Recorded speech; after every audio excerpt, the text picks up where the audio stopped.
Okay, let's get started. Everybody, can you see my screen?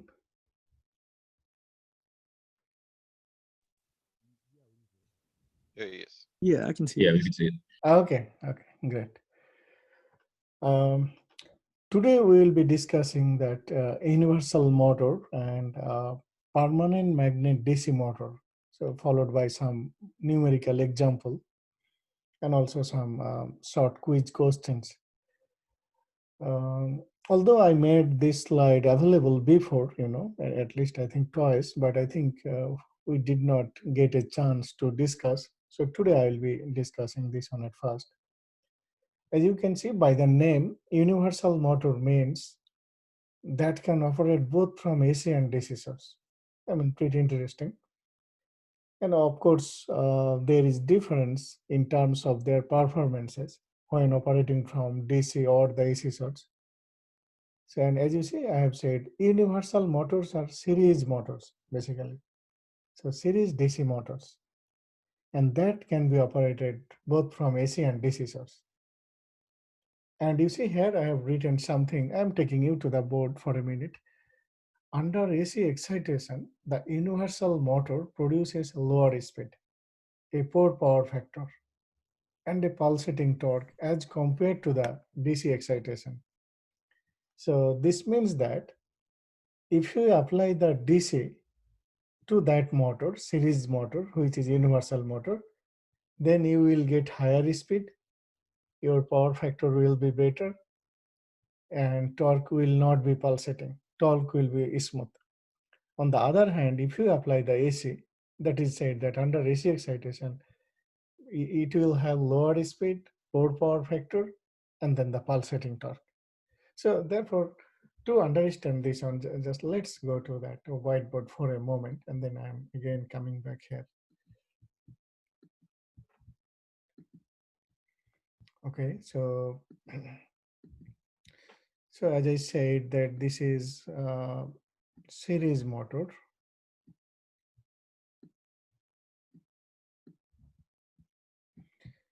Uh, this is the armature resistance, and then if you remember that diagram, this is the series field. So this is the series DC motor. This is the inductance or the reactance of that the series field, and this is the armature resistance. So just say that this is the inductance and this is the corresponding reactance. And here is that back voltage EB, and that applied voltage is VT.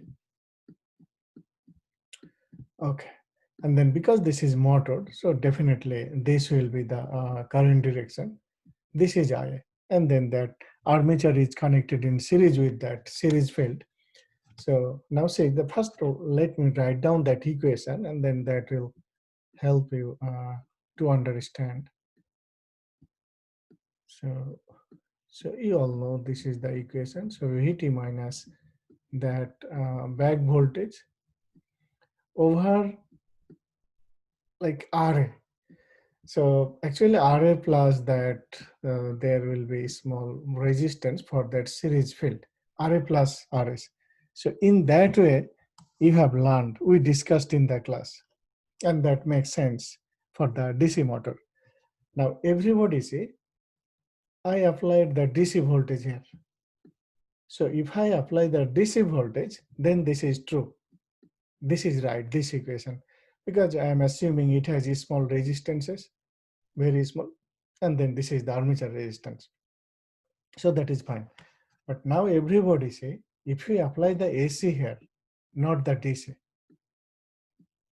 So let me, not the DC, you applied the AC. Then what?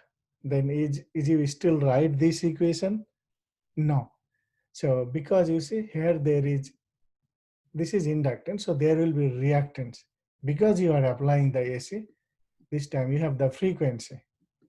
It is alternating. So you have the frequency. So consequently, that inductor will not be sorted out. Likewise, the previous case. So here there will be the reactance value. So therefore, whatever the small resistance is, there must be this term. xs, and then of course with j. So plus j xs. So therefore, this is the new term that will be coming due to the application of the AC.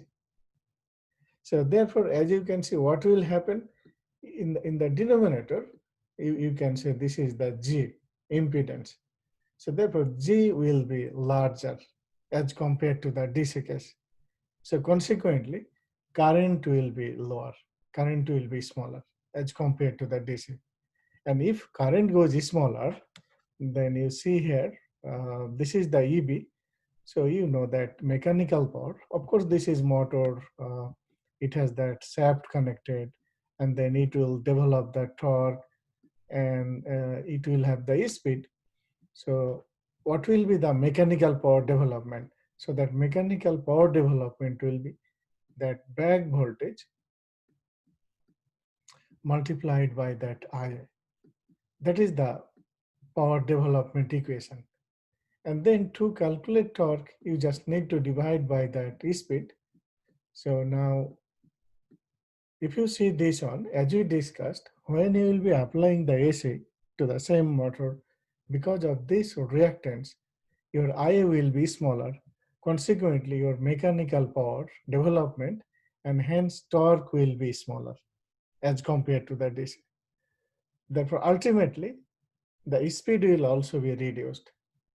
It will rotate at reduced speed as compared to the counterpart of the DC.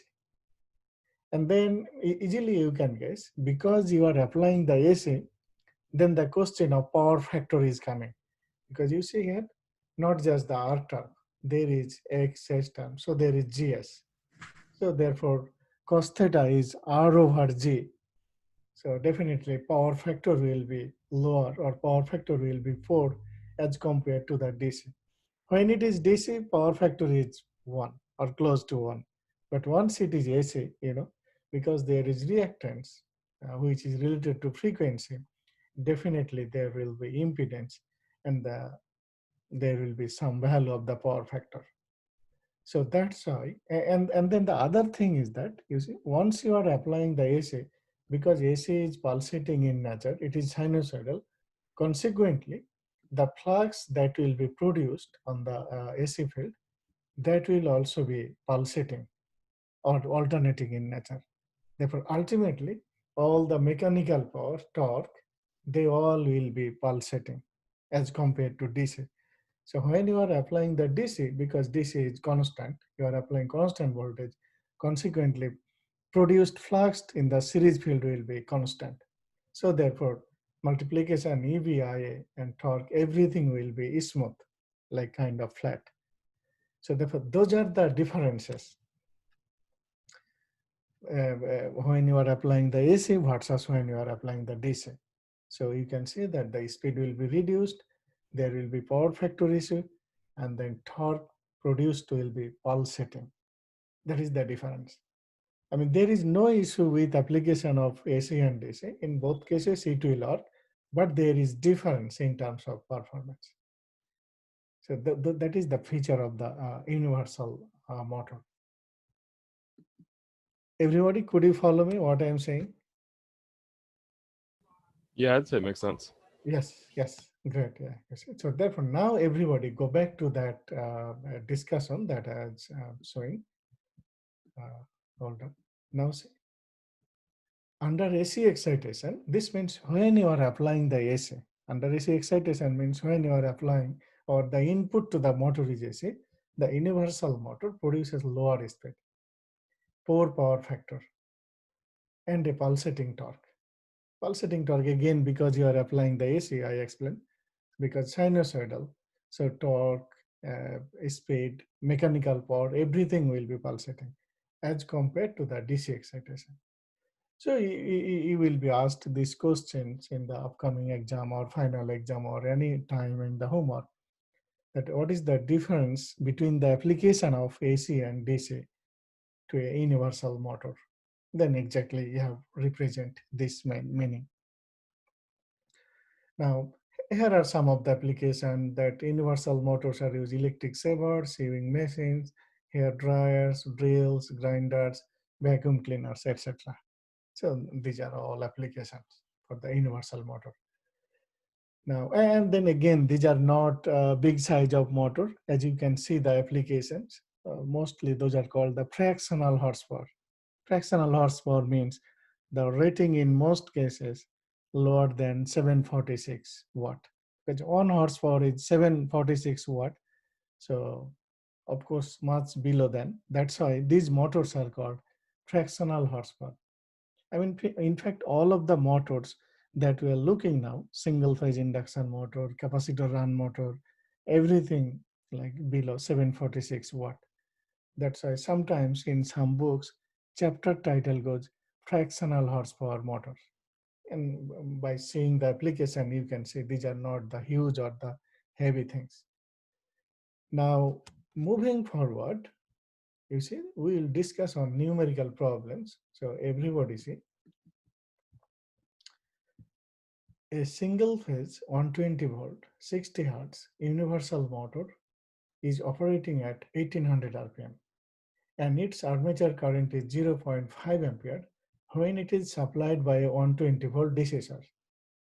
Its resistance and reactance are 22 ohm and 100 ohm respectively. When the motor is supplied by AC power, its back voltage is 98 volt. So the back voltage will also be different in case of the AC application and DC application. I mean, speed will be different, back voltage will be different, flux will be different, everything will be different.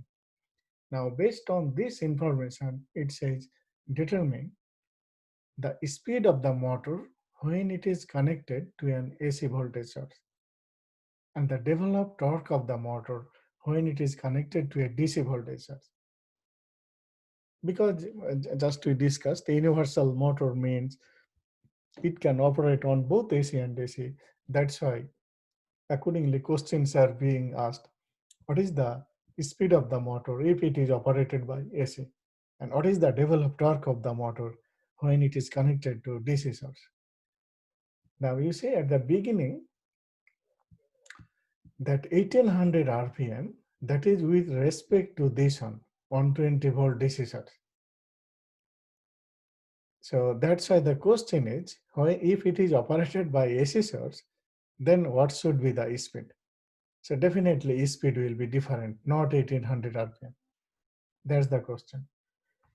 So now, before doing that, so we have to understand a few things.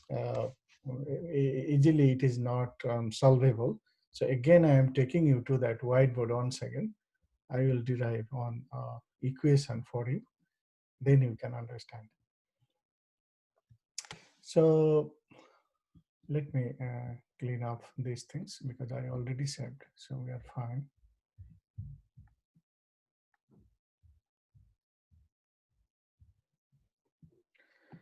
Okay, so everybody says, if you remember that back voltage, so we have to start from here, that EB, back voltage equation, what was that equation? If you remember that phi z, that n was the speed over 60, then multiplied by phi over a. That is the equation that you know, the voltage, or in case of the motor, this is the back voltage. In case of generator, this is called generated voltage or the induced voltage. Now, here you say in that equation, there are some constant factors. Like G is number of conductors that will be fixed. This is 60. P is the number of pole, and A is the number of parallel paths. So therefore, those things are constant. So therefore, assume that there is constant K. So therefore, K means K equal to Z multiplied by P over 60N. So therefore, main variable is that flux and that is speed, N.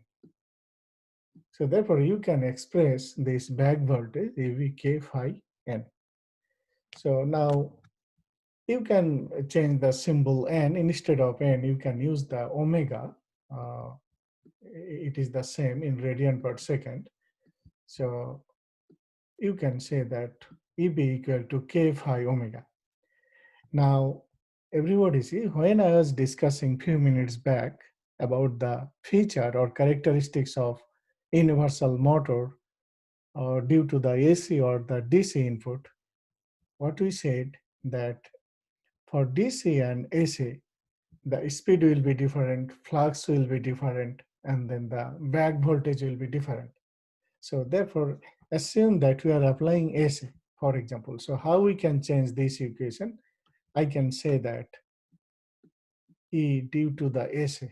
So instead of, it is the back voltage, but instead of using the subscript B, I am using the subscript AC to refer to that. I am applying the AC. So, and then these are the constant number, you see, K. So this thing will be constant, total number of conductors or phi A, those are fixed. So this is K, this is fine. But phi flux, which will be produced here, so it depends on the AC. So I can say this is pi AC. And then as we discussed before, the speed will be different. So you can say this is omega AC. So everybody see? So from here, I am writing this equation with respect to the AC voltage application to the universal motor. That's why EAC is K multiplied by omega subscript AC, sorry, phi subscript AC multiplied by omega subscript AC. And for example, this is equation number A. Now everybody say, next you assume that you are applying the DC here. So therefore, if you are applying the DC, accordingly back voltage will be changed, flux will be changed, and omega will be changed. So therefore, let's write down here that on EDC. This means this is back voltage due to the DC input. So therefore, again, those things will be the same. We are not changing those things, G, P, and A, K. But you could write here phi DC, and then you could write here omega DC. And then level, this is, for example, equation number B. So now I have two equations. Now you divide this equation by this one. So this means, in other words, you look, everybody, EAC over this one and this one, this over this one. So ultimately, I am putting the equal sign here. Could you understand, everybody? Like I have equation A and then I have equation B. I am dividing A divided by B. So that's why EAC over EDC equal that AC part over that DC part. So now if I do that, now I don't need to, so this one. If I do that, so everybody see what is happening. So this one cancelled, K over K. So I got this one. Now here I can make an assumption that the armature current. So you see how the flux is producing. The flux is being produced because of the application of this current, IA current. That I is producing the flux. So what I can say that the armature current, which is IA, under DC excitation is the same as the RMS value of the armature current under AC excitation. If both remains the same, then you can say this equal to this. So what I am saying that this is coming because of the IAC, and then phi DC is coming because of the IDC, right? So the I is producing that flux. So now I am making an assumption under the assumption that the armature current under DC excitation is the same as the RMS value or the effective value of the armature current under AC excitation is the same. Then you can say that this equal to this. Everybody, could you follow me what I am saying? Yes, depending on what you say. Yeah, I made an assumption that IDC value and then RMS value of the AC armature current are the same. Then we can say they are producing the same value. So if I make that assumption, then again I can cancel out this one, these two equal. So finally, I have right side only omega AC over omega DC. So then in like cleaner form, so I could write here EAC over EDC, that equal to that omega AC over omega DC. So therefore same thing would happen if you divide equation B by A. I mean, you could take like EDC over EAC. Then this term would go in the numerator and this came down to denominator. Then you would get just the reverse thing, but the meaning is the same. So therefore, everybody, please note down this equation in your paper, that EAC over EDC equal to omega AC over omega DC. This means that back voltage under AC excitation over back voltage under DC excitation equal to speed during AC input divided by speed during DC. So please you all write down this equation. This equation help you to solve that problem that I showed you. Everybody please note down this one. EAC over EDC equal to omega AC over omega DC. And it is easy to remember because you see in the numerator AC, here omega AC. In the denominator it is DC, here it is DC. Or as I said, if you divide the B equation by A, if you take this in the numerator, this denominator, then put this on in the numerator, put this on denominator. So either way you can remember, whatever way, and you will get the same result. Everything will be the same. So everybody please note down this equation, so that will help you understand the equation, the numerical problems.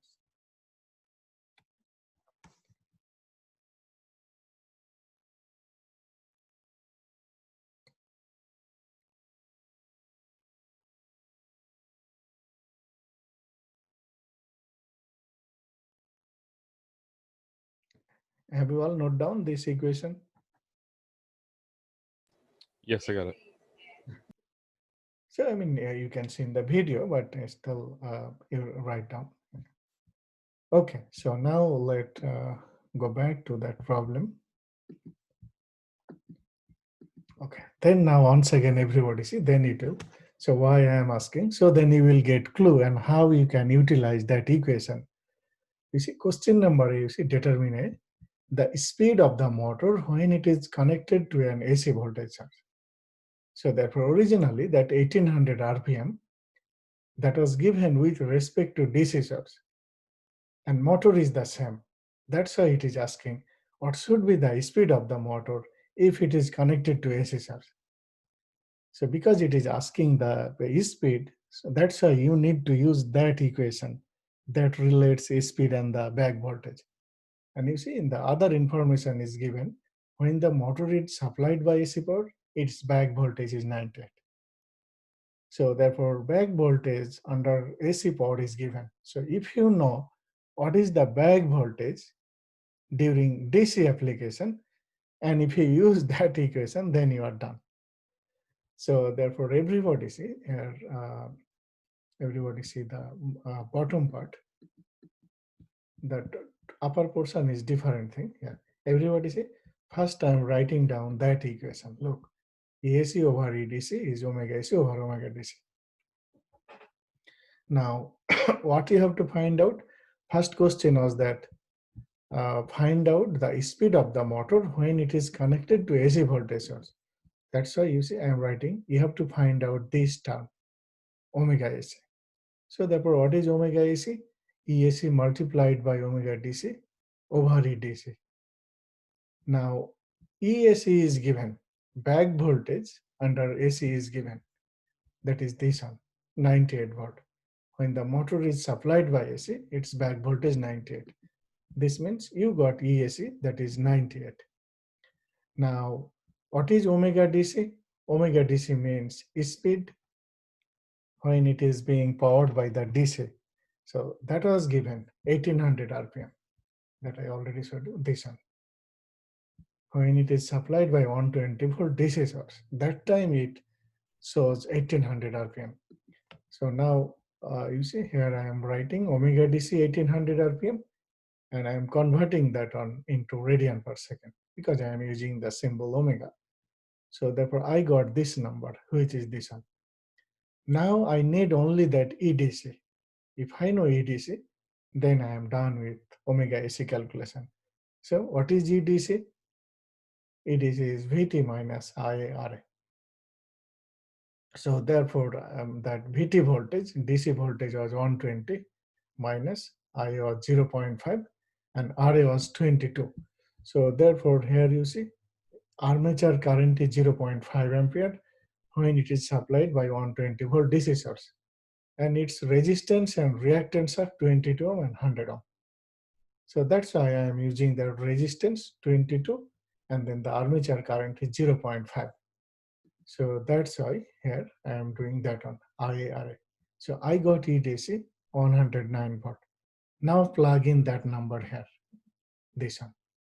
So therefore in that way, I am able to calculate omega AC. So I got omega AC 169.47 radian per second. Now see the difference? This is omega AC and this was the omega DC. So that is what we are discussing at the beginning today. The feature of universal motor, that the DC speed will be larger than the AC speed. So this is what. Now the second question was, B part was, what is the developed torque of the motor when it is connected to a DC voltage source? So what should be the torque when it is connected to DC? So that's why. So you write a standard equation torque, that power over omega DC. You properly designate DC. Don't use the AC value. And then what is P? EDC multiplied by IDC. So what is the back voltage EDC? We just calculated EDC 109. And my IDC is that same current, armature current 0.5 over what is the omega DC? This number. So Newton meter. So I got 0.29 Newton meter. So everybody, could you follow this thing?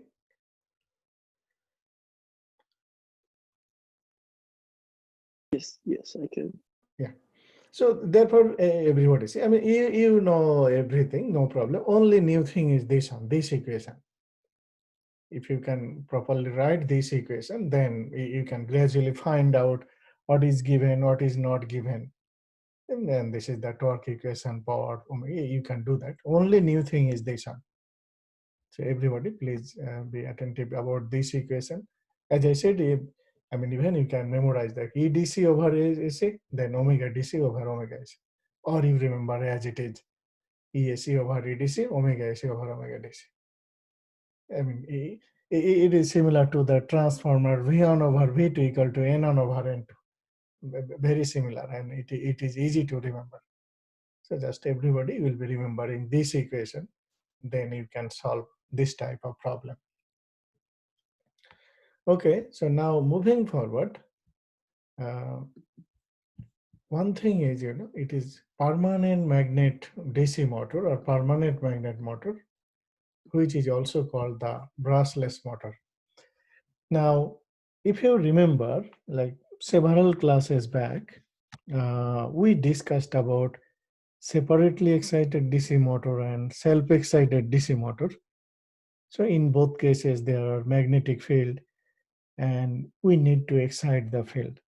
Especially in case of separately excited DC motor, you need to apply separate source, DC source. So in order to avoid that arrangement, there is option, you can use a permanent magnet. Like you put physical magnetic poles, I mean North Pole, South Pole, physical pole, but keep it magnetized. So in this case, permanent magnet means probably 25 years or 30 years. That is the meaning of that permanent, at least until that the magnet goes well. So as I was telling you, when we were studying synchronous generator, these days in recent years, there are permanent magnet synchronous motor.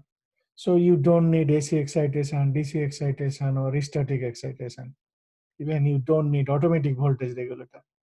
directly put the permanent magnet. And this means again every 25 years or 30 years you need to replace. So within that time frame you are fine. So if you use the permanent magnet, so in one hand you are avoiding the AC external excitation, and so before we discuss that with the help of the brass, we need to apply the voltage, the DC excitation. So you can avoid that brass. Accordingly, it is called the brushless motor as well. So sometimes in the book or literature, you will see simply permanent magnet motor or brushless motor. So therefore, meaning is the same.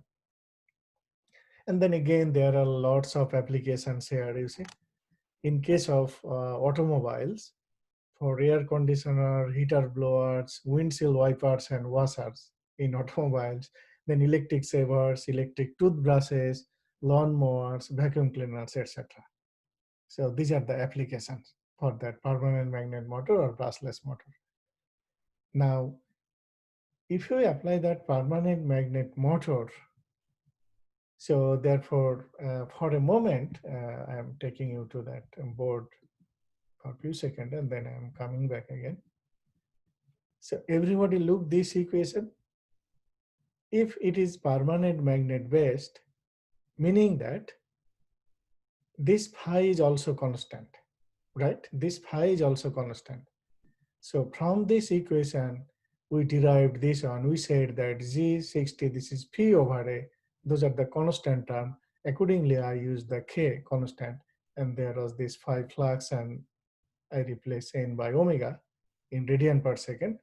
But if I say this is permanent magnet motor, this means amount of flux is also constant, this one phi.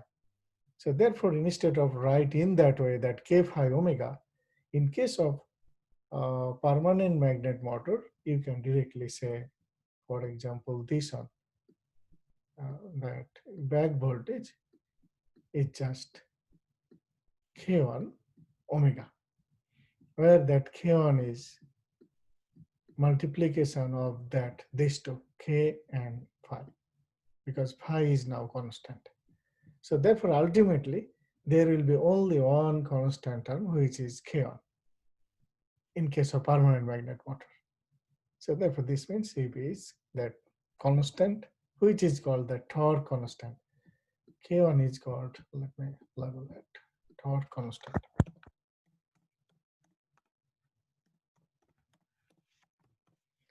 This one. So K1 is called torque constant.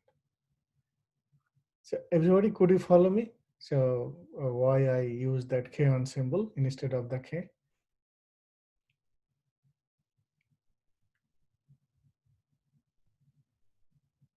This is for the permanent magnet motor, because permanent magnet, so this means my flux is constant, that is coming from that permanent magnet that will be placed. So that's why I can say that phi is also constant. That's why K multiplied by phi, that I am assumed by the symbol K subscript 1. And then this is the omega. So therefore, we will be using this equation to solve some problem for that permanent magnet motor. Therefore, everybody, let's have a look, some example. Now, everybody read this problem, some practice problems. A permanent magnet DC motor has an armature resistance of 1.2 ohm. When it is operated from a DC source of 60 volt, it has a no load speed of 1950 RPM and is supplied by a 1.5 ampere at no load. The first question, find the torque constant.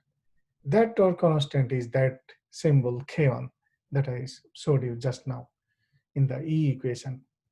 And then V, what is the no load rotational losses? And question number C, what is the output power in horsepower of the motor when it is operating at 1500 revolution per minute from a 50 volt source?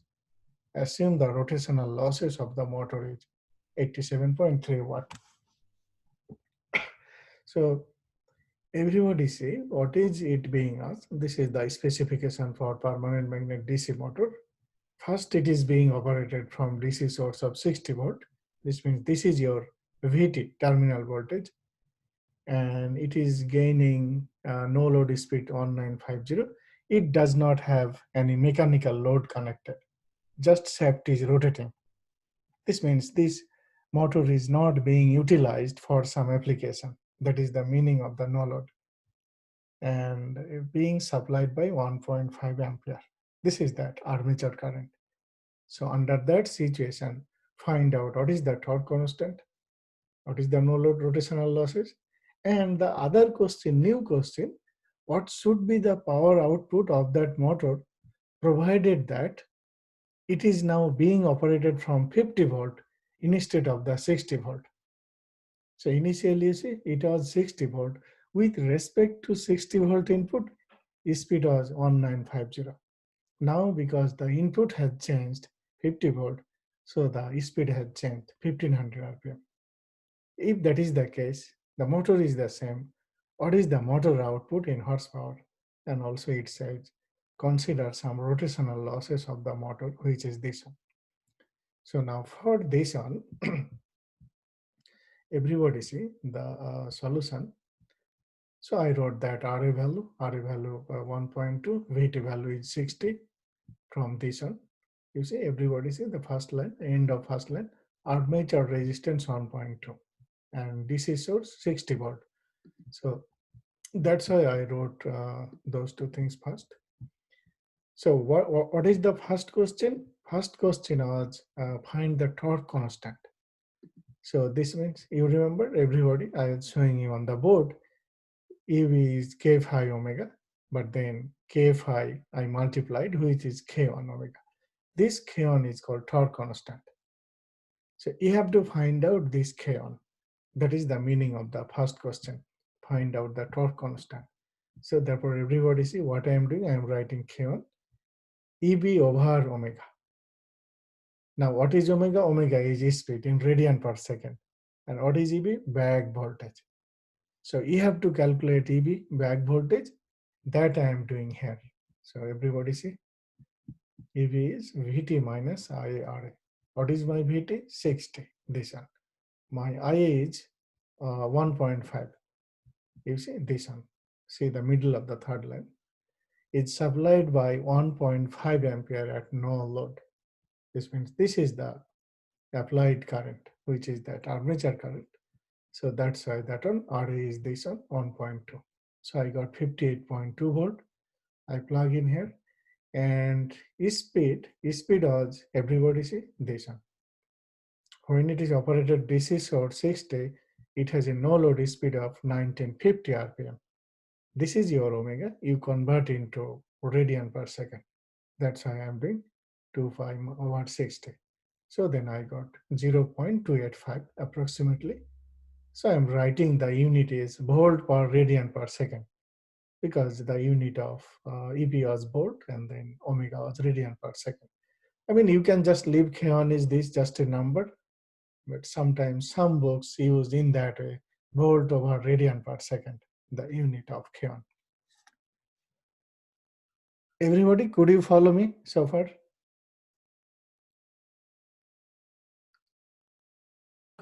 Yes, sir. Yeah. So just everybody see everything I have written here, so you can understand. Now the second question you see, what is the no load rotational losses? So you see the motor means motor will help to rotate something. So therefore motor shaft itself is rotating, but no mechanical load is connecting. It is not used for any pumping or for grinding or for lifting up objects. It is not being used for anything. That is the meaning of no load. So therefore, what is the no load rotational loss?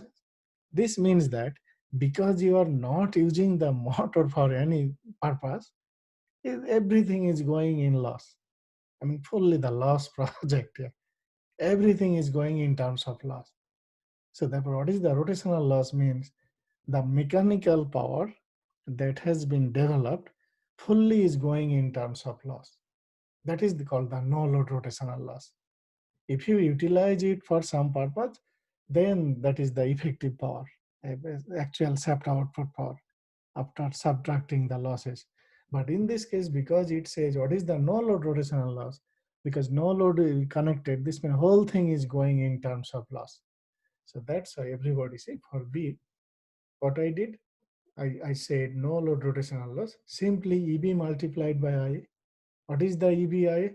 This is that mechanical power developed. The whole thing is going in terms of loss. So that's why what is my EB value? 58.2. That I value is 1.5 that I used here. So I got 87.3 watt. So that is the no load rotational loss value. Now question number C, everybody say the new thing. What is the power output in horsepower of the motor when it is operating at 1500 RPM? Now you see the speed value has been changed. Before the speed was 1950, now it is 1500.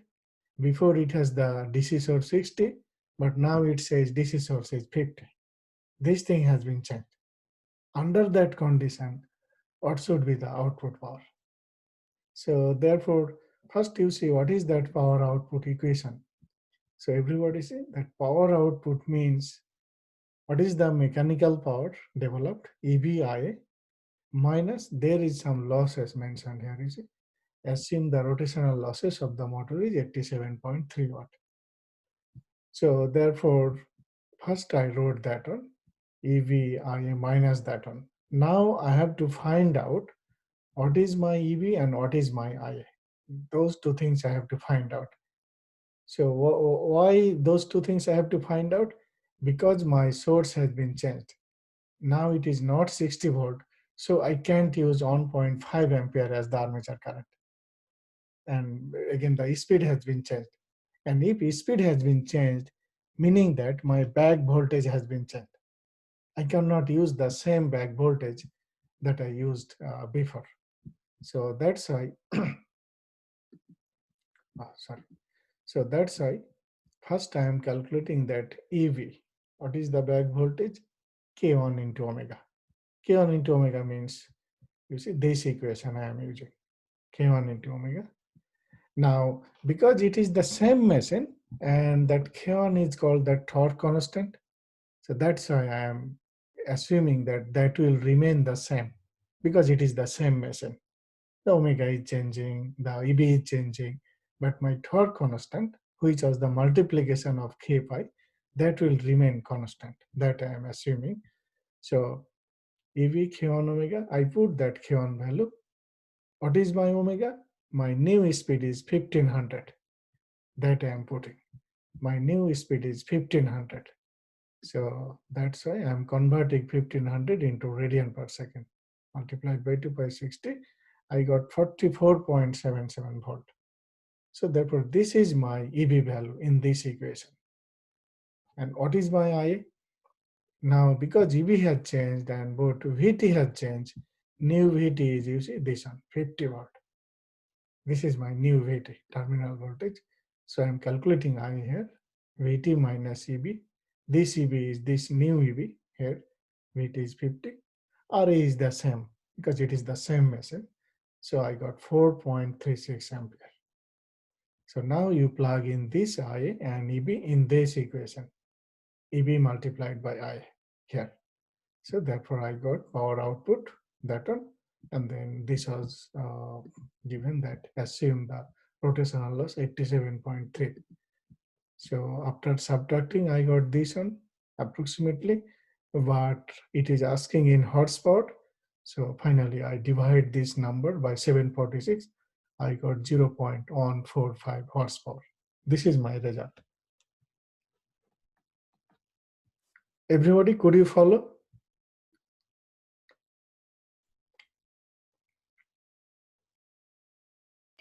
Yeah, I think it's okay.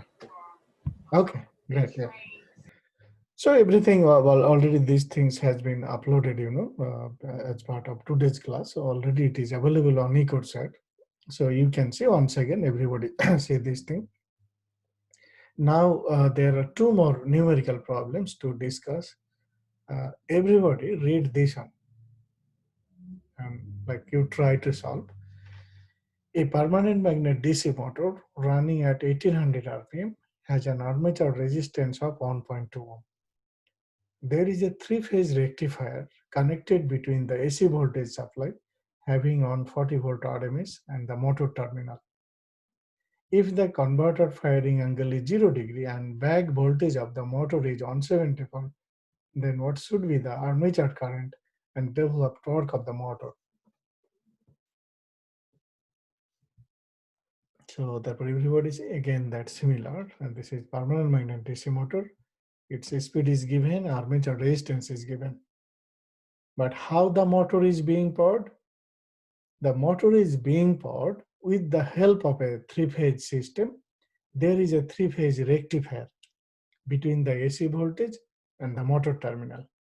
This means this permanent magnet motor, of course this is DC motor, it requires the DC, but the DC is being produced with the help of a three-phase rectifier.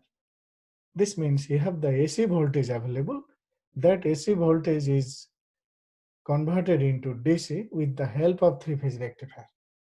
And AC voltage has 140 volt RMS, meaning that this is the line-to-line voltage for three-phase AC. And then, as you can see, because there is rectifier, so it needs firing angle. That converter firing angle is 0 degree. And then the back voltage of the motor is 170. So then what should be the armature current and developed torque? So everybody see here this one. You see, you have to use that DC voltage equation. How much DC is produced because of the with the help of the rectifier. So this is that equation. So I think before we use this, so you're familiar with this one. So VDC 3 Vm over pi cosine of alpha. And then 3, what is the Vm?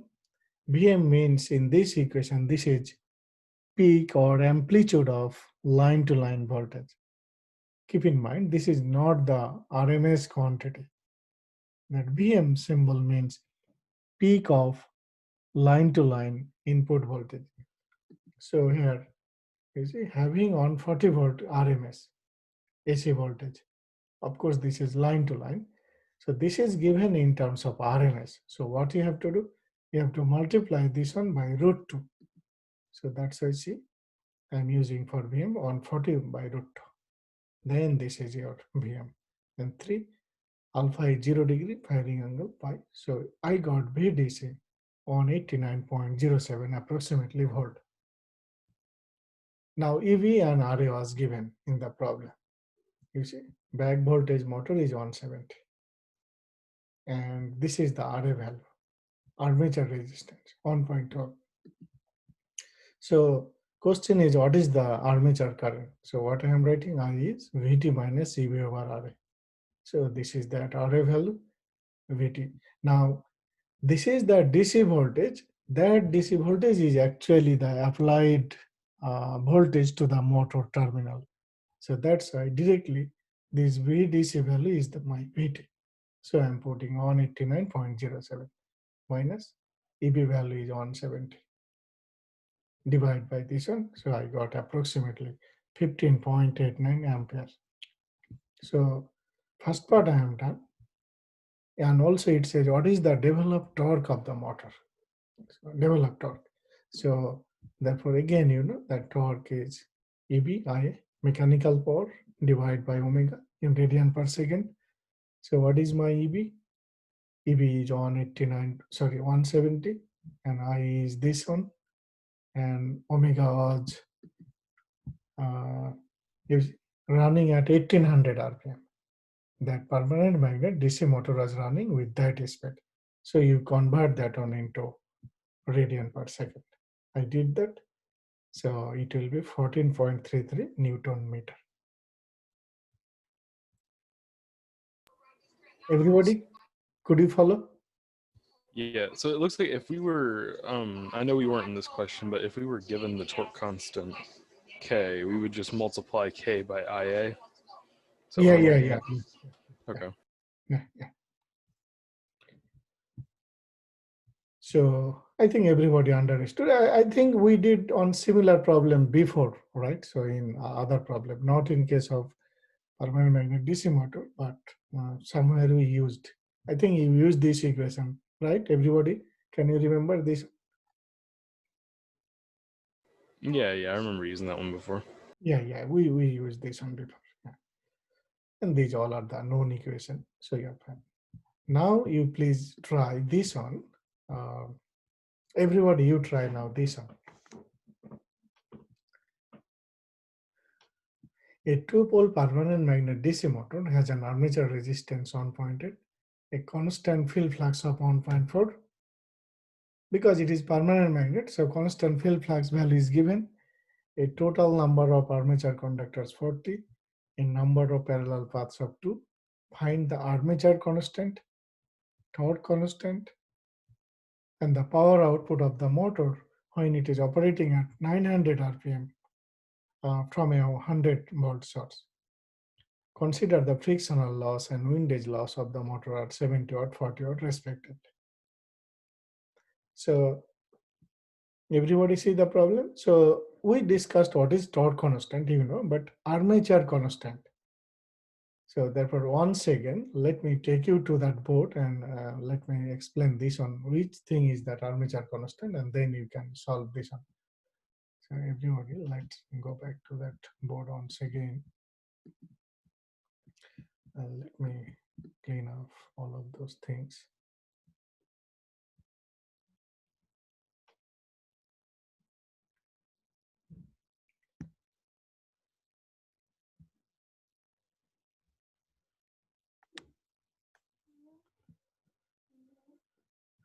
Okay, so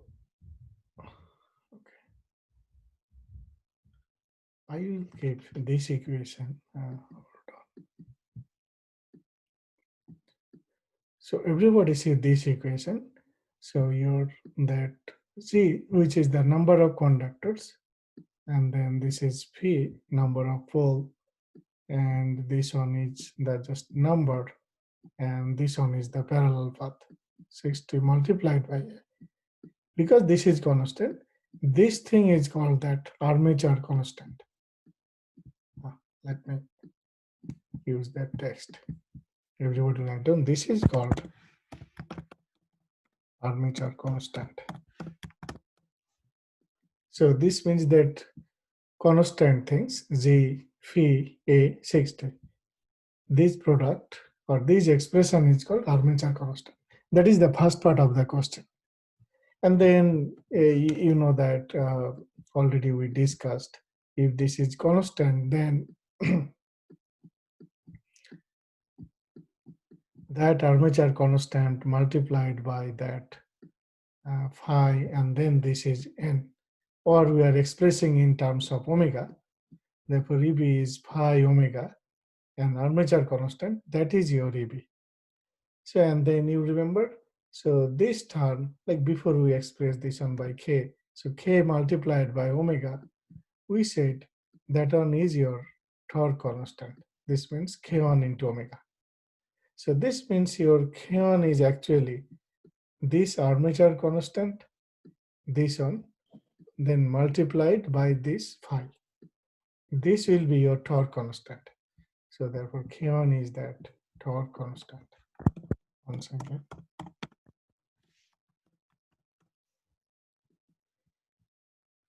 Everybody, do you understand?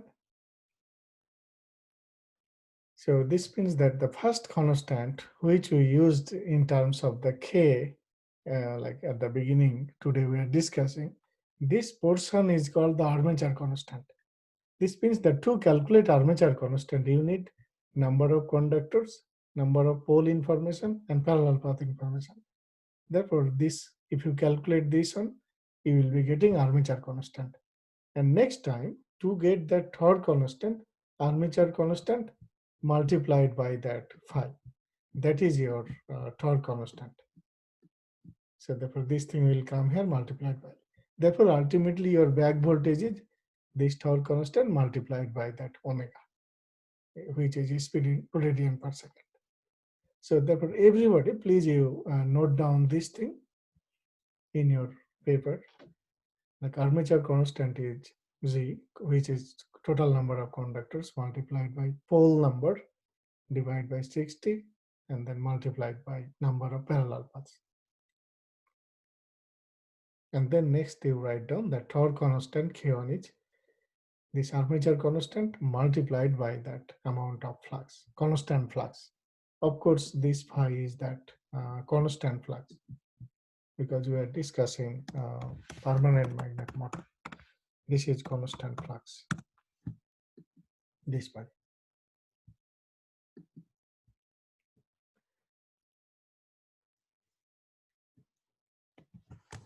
So have you noted down these things? Yeah, sure have. Yep, have them down. Okay, great. So now everybody then go back to that problem, and now I believe you can solve. Now you see, now read the problem once again. Two-pole permanent magnet DC motor has an armature resistance of 1.8. This means that is the RA value, constant field flux. This means this is that phi value. And total number of conductor, this is the capital G value. And number of parallel paths 2. This is 2, pole number is 2. Then find the armature constant.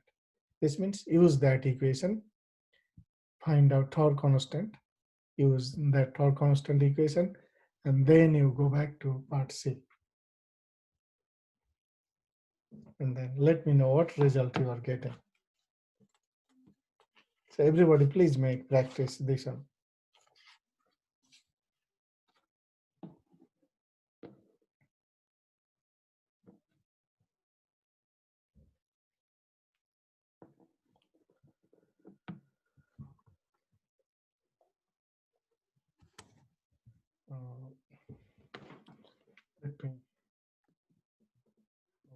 Let me write down the answers and then you can match.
So answer should be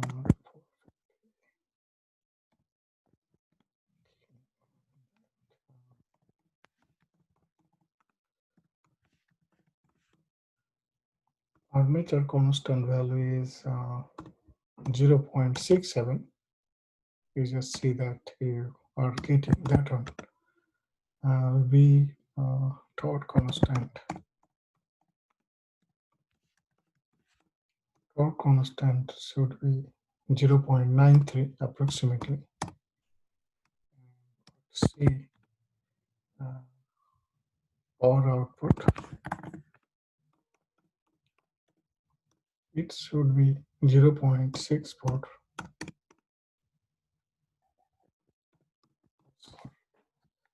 Let me use different color.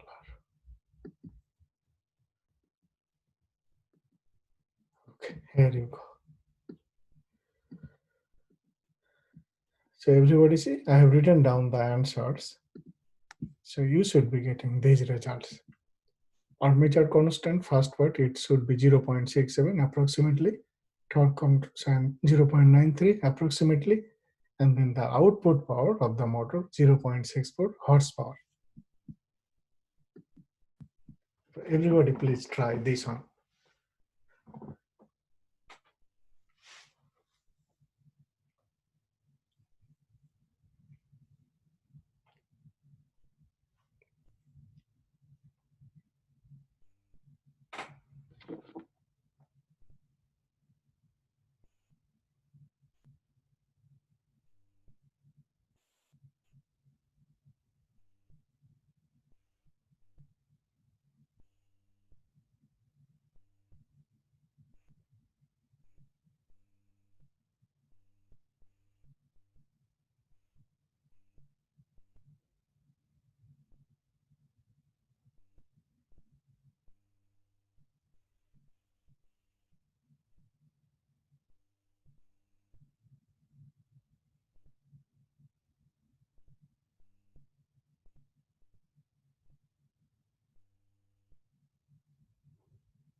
Everybody, did you get the first two result? Yeah, sure did. Yeah, I got the first two. Still working on the third one. Yeah. Then how about the C?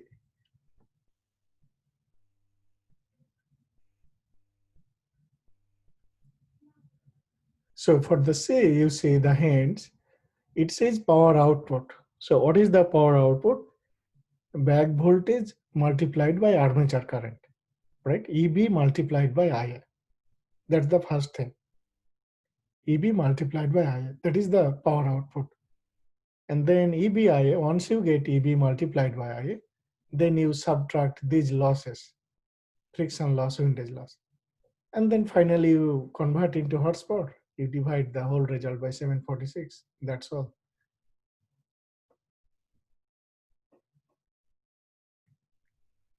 So therefore, once again, for part C, power output is back voltage multiplied by armature current.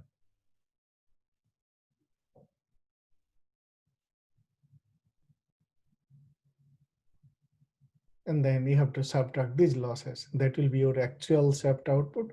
And finally, you have to divide by 746. Now, back voltage, back voltage is the torque constant multiplied by omega. The torque constant that you calculated in part B, that multiplied by omega, which is in speed, which is 900 RPM. That will give you EB, and then you will be getting IA, VT minus EV over RA. That's all. Could you follow me what I said?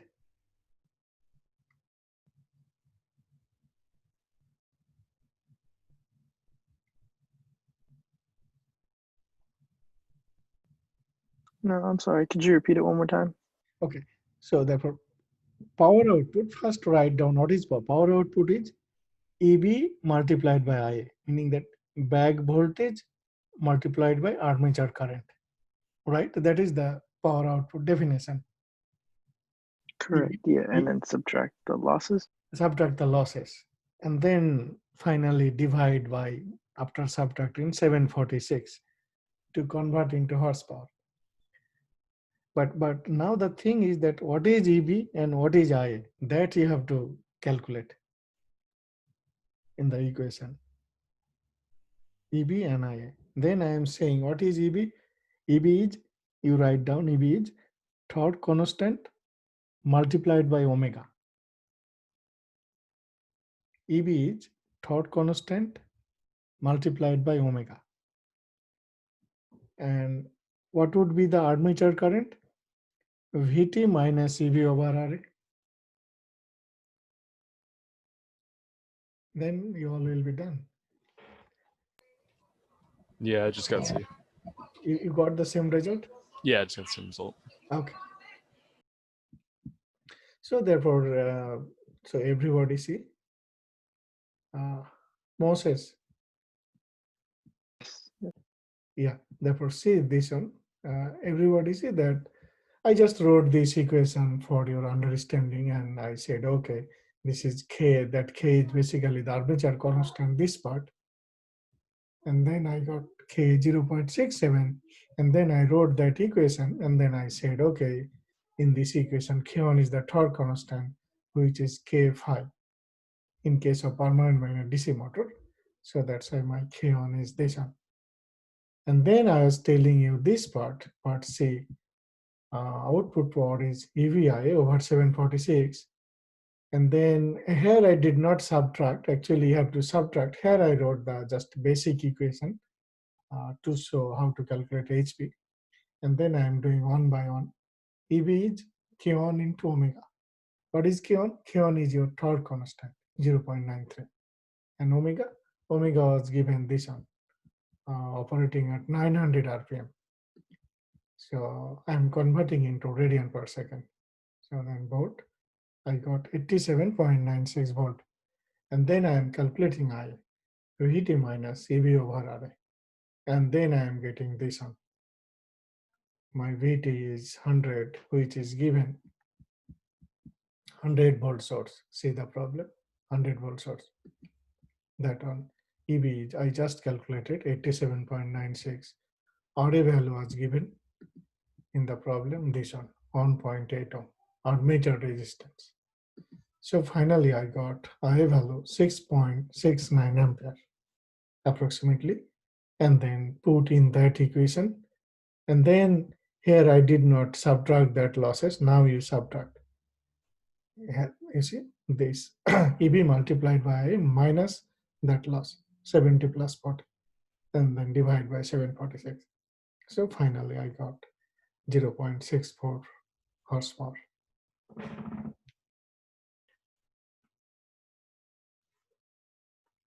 Therefore, everybody, you see, these are not difficult. You just need a little bit practice, and that's all. If you just practice a little bit, then you all will be fine for this type of problem. And like I have noticed in the FE exam, this type of problems are being asked from the energy conversion course. Like you might face 7-8 problems from the energy conversion course. These are one of the sample examples that is frequently being asked in the FE exam. Yeah. Not difficult problem, this type of problem.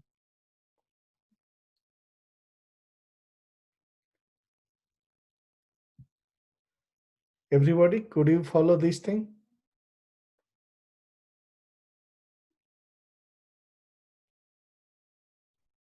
Yes, I can. Yes.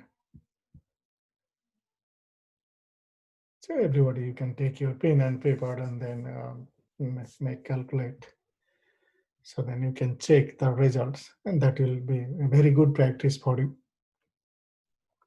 Sometimes you understand a problem well, but unless you use pen and paper and calculator, it is not clear, even though you understand the problem well. So that's why everybody please understand and then use your pen and paper, calculator, and then do. Then that will be great. You will not forget.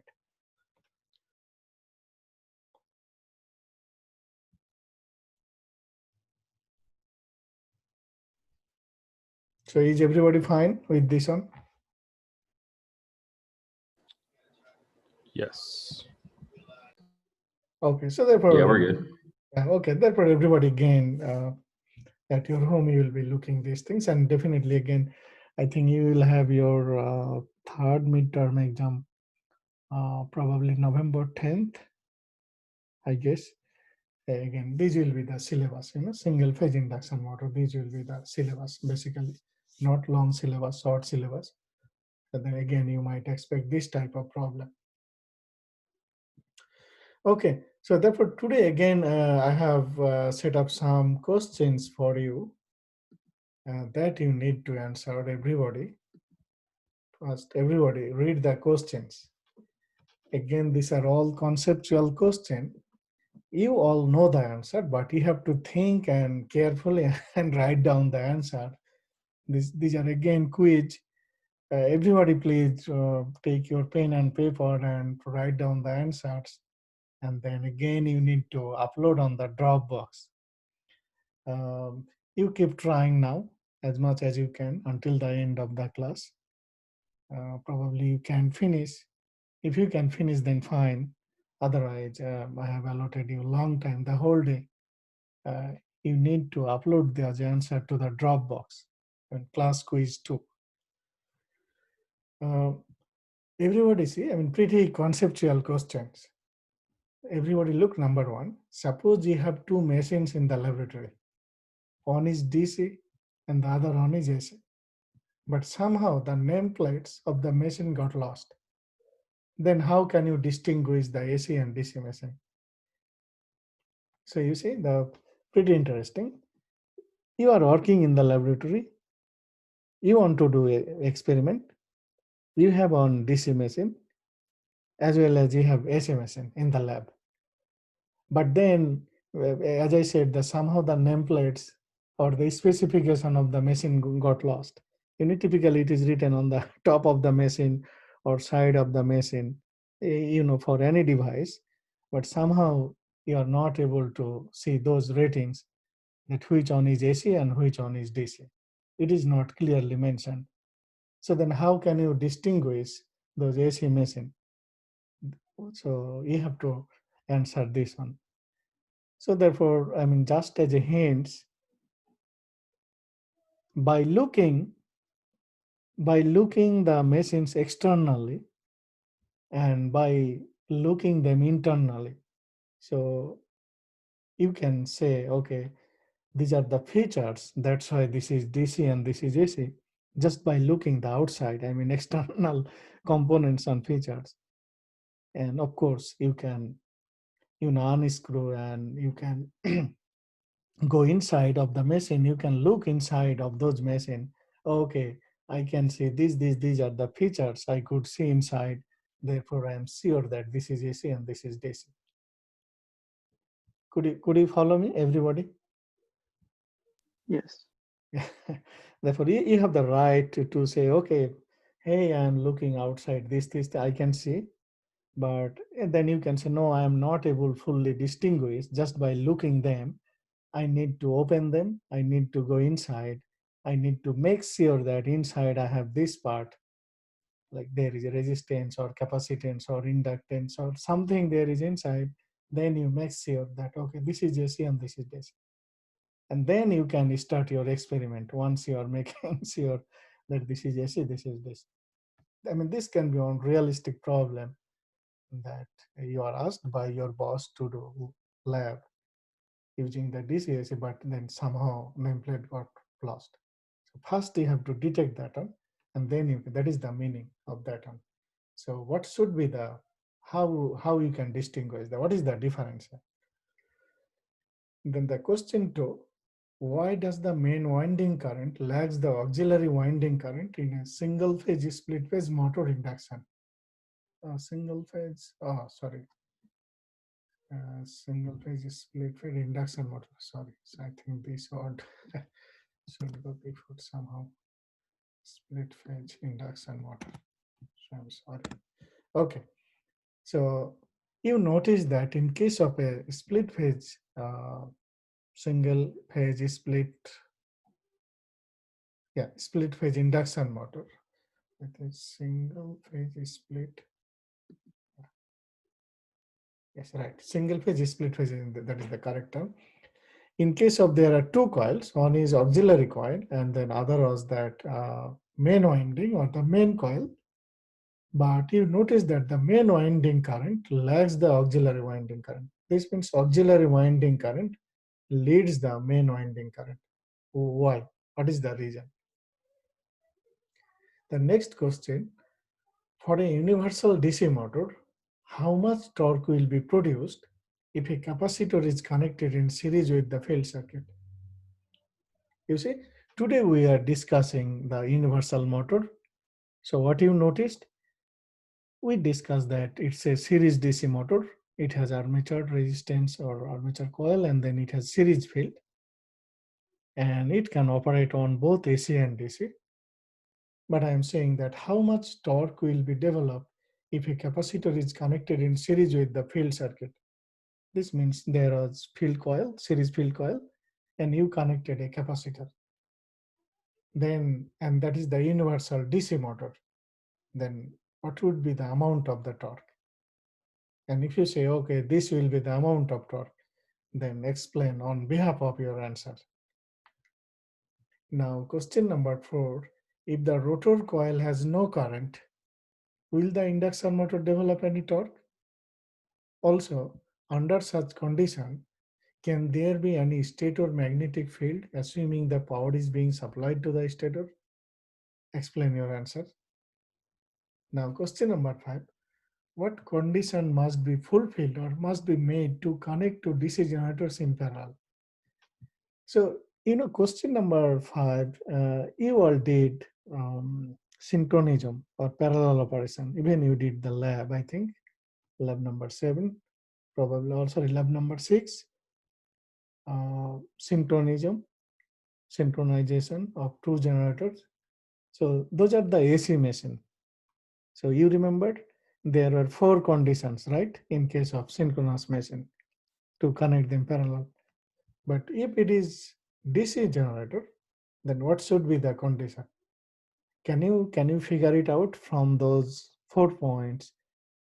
what should be the conditions to connect two DC generators in parallel? And then the last question, what is the reason for the higher starting torque of a capacitor start motor compared with that of a split phase induction motor? Someone, you wanted to say something?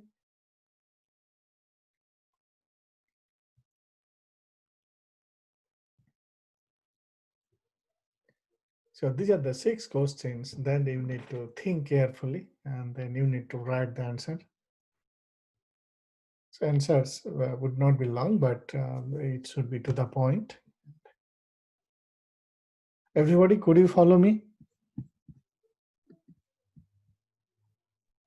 Yes.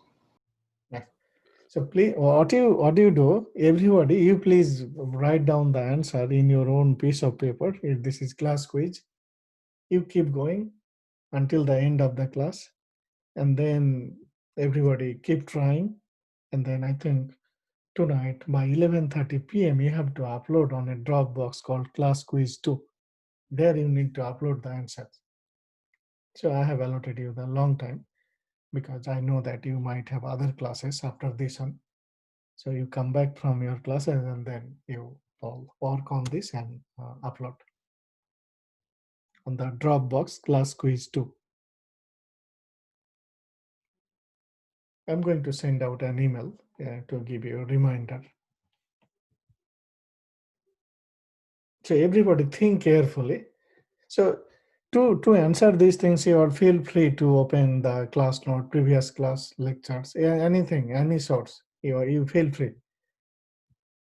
You feel free to look any source, class lecture, any discussion, anything. You feel free.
Are you all trying to answer these things?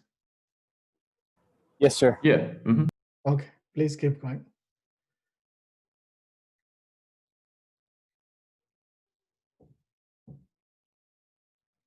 Therefore, as I said, that I think I have put the deadline tonight, 11:30 p.m. Yeah, so you are getting ample amount of time.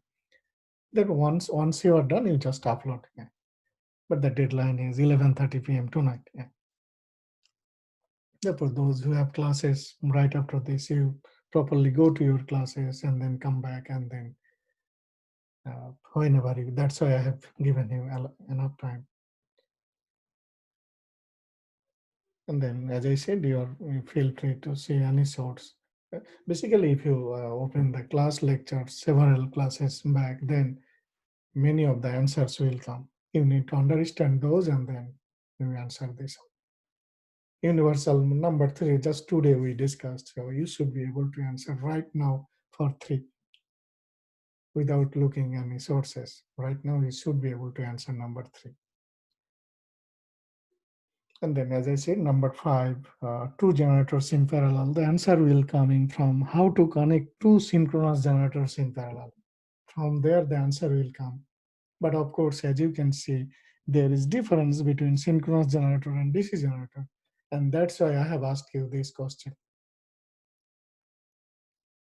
But you will be getting the answer from there, from those. What are the conditions that need to be fulfilled to connect to synchronous generator in parallel? The answer will come from that, from this, for this one, for DC generator.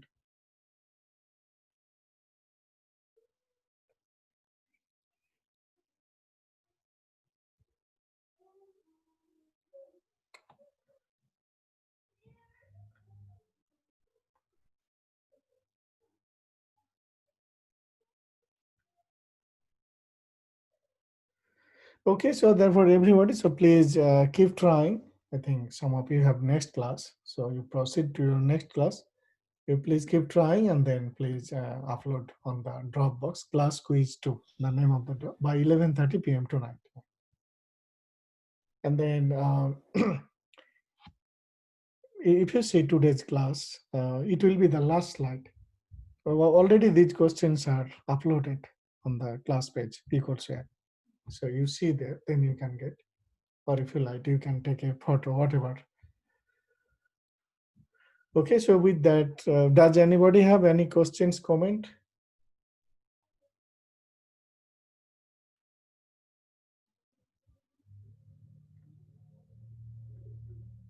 If no, then I am stop sharing this one and